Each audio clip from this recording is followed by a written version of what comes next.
आज मैं आपको पास्ट लाइफ की एक कहानी सुनाना चाहूँगी, क्योंकि मेरी कोशिश है कि मेरे पास जो लोग आते हैं उनकी ऐसी कहानियाँ जो वो खुद अपनी ज़ुबानी नहीं सुना सकते, लेकिन हाँ, मैं इसलिए सुना रही हूँ क्योंकि उन कहानियों से जो सबक मिलता है, हो सकता है कि उन कहानियों को सुन के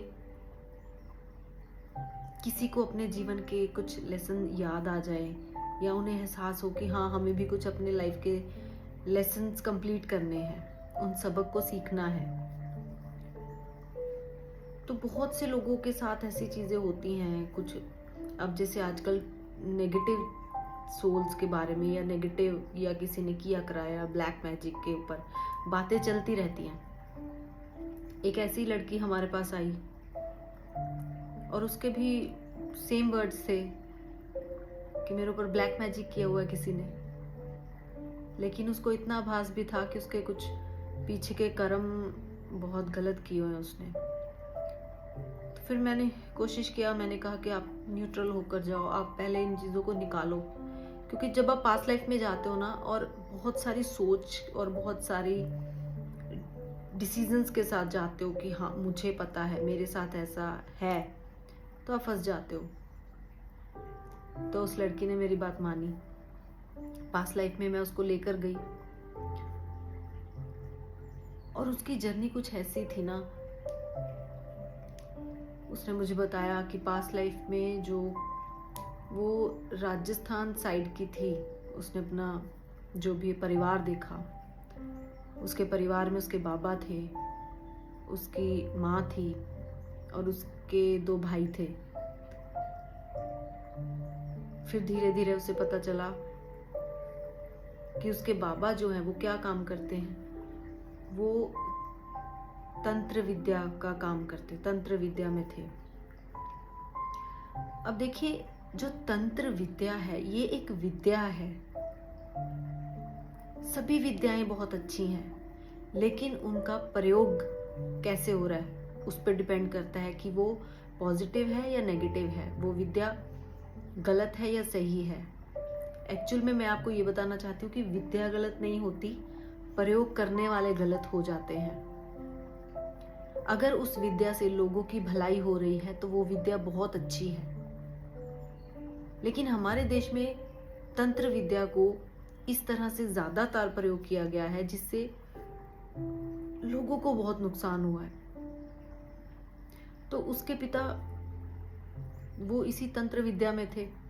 धीरे धीरे उन्होंने अपनी बेटी को सिखाया। जो लड़की मेरे पास आई, वो उस जन्म में उनकी बेटी के रूप में अपने आप को देख पाई।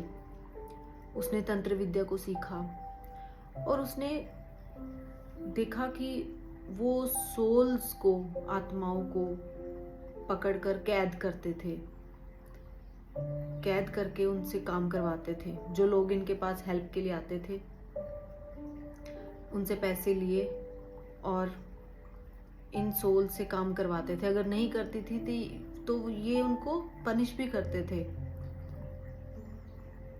आप सोच के देखो, जो आत्माएं पहले ही भटक रही हैं और ऊपर से उनको पनिशमेंट देना, उनको परेशान करना और बदले में काम करवाना। अच्छी भली आत्मा भी नेगेटिव हो जाएगी। अगर आपको, जब आप इस शरीर में हो और अगर आपको कोई ऐसे परेशान करे तो आप भी नेगेटिव हो जाओगे, गलत हो जाओगे। आप भी परेशानी से या गुस्से में आकर कुछ गलत काम करोगे।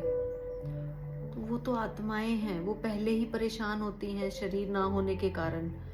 ऊपर से कोई उनको उस रूप में परेशान करे तो वो नेगेटिव होती ही हैं, वो परेशान करेंगी ही करेंगी।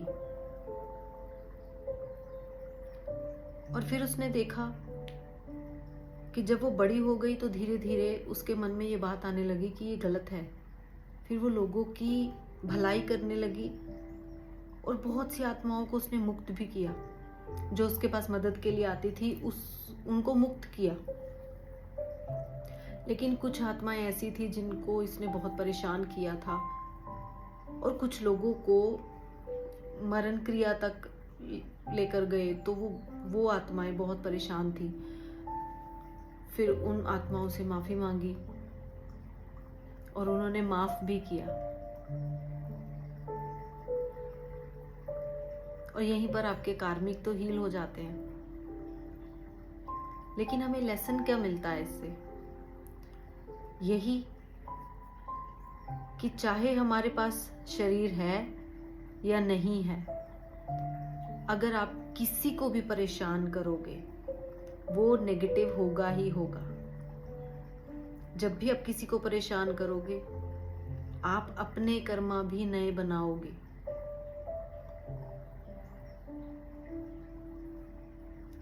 और वो वापस आकर इतना खुश थी, इतना रिलैक्स फील कर पा रही थी,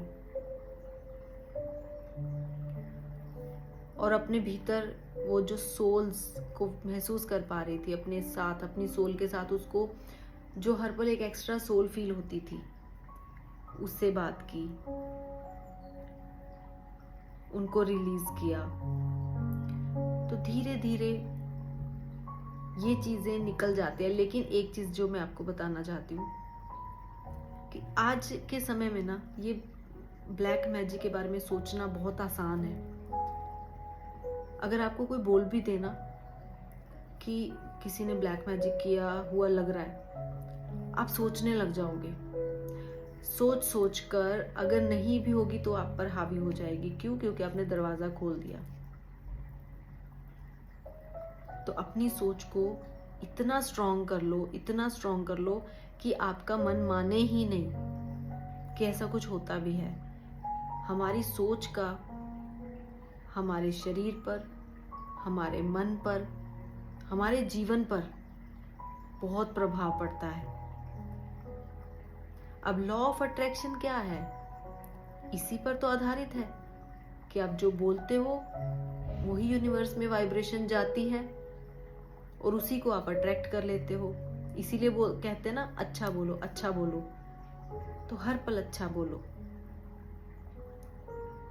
और किसी के साथ भी कभी ऐसा कर्म मत बनाओ जिससे वो तो फंसेंगे ही, आप भी फंसोगे। अब सिर्फ इस कर्मा के कारण उस आत्मा की मुक्ति नहीं हो रही थी। वो अपनी स्पिरिचुअलिटी में और ग्रोथ चाहती थी लेकिन नहीं कर पा रही थी। ना जाने कितने सालों से वो इस प्रॉब्लम से सफर कर रही थी, अपने कर्मों की वजह से अपने कार्मिक भुगत रही थी।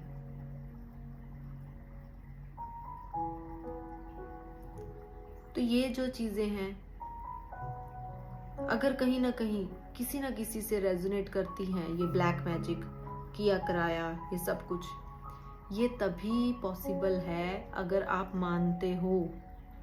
मैं ये नहीं कहती कि ये मानने वाली चीजें नहीं है, मानो हैं, ये शक्तियां हैं, लेकिन आप पर प्रभाव तभी डालेंगी जब आप मानोगे कि हाँ मुझ पर हैं।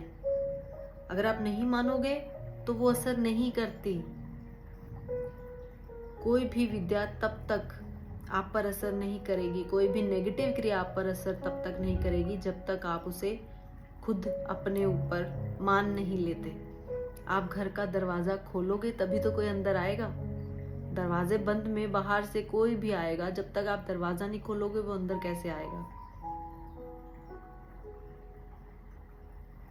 तो सबक तो यही है कि हमें अपने कर्मों का हिसाब तो मिलता है, भुगतना पड़ता है। बस यही ध्यान रखना है कि अभी जो कर लिया वहां पर फुल स्टॉप लगाओ और आगे के कर्म अच्छे करें। जिसके बारे में सोचना है अच्छा सोचें, जो कर्म कर रहे हैं उसको सोचकर अच्छी तरह से करें। जब आप रेगुलर शुरुआत तो करो, शुरुआत करोगे ना, फिर आपका मन भी आपका साथ देगा अच्छे कर्म करने में। किसी के बारे में गलत मत सोचो, किसी के बारे में गलत मत सोचो। कर्मों का हिसाब जरूर मिलता है। कोई यमराज नहीं है हिसाब करने वाला, आपका सबकॉन्शियस माइंड है।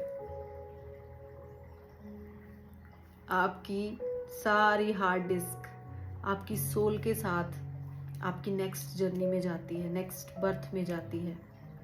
सारा हिसाब किताब जो आपने पिछले जन्म में बनाया आगे के जन्म में जाकर रिफ्लेक्ट होता है, उसी के हिसाब से तो आपको नया जन्म मिलता है। तो मनुष्य जन्म जो है वो हमें मिलता है अपने कार्मिक हील करने के लिए और अच्छे कर्म आगे के लिए, ताकि हमारी आत्मा का उत्थान हो सके। तो बस मैं इतना ही कहना चाहती थी कि अपने कर्मों को सुधारिए, अब तक जो हो चुका है उसे हील कीजिए और आगे के जीवन के जो कर्म हैं उन्हें सुधारिए, अच्छे कर्म करिए, ताकि हमारे आत्मा की उन्नति हो सके, एक शांति मिले आत्मा को। इसी तरह की कहानियां मैं आपके साथ शेयर करती रहूंगी, क्योंकि लोगों को होता है कि ऐसी कहानियां वो कैमरे पर नहीं शेयर कर सकते। तो एक सबक बताने के लिए कि हमारे आत्मा के सबक कैसे होते हैं, हमें क्या सीखना, हम करने क्या आए हैं यहाँ पे, ये बताने के लिए मेरी आज की ये वीडियो थी आपके लिए।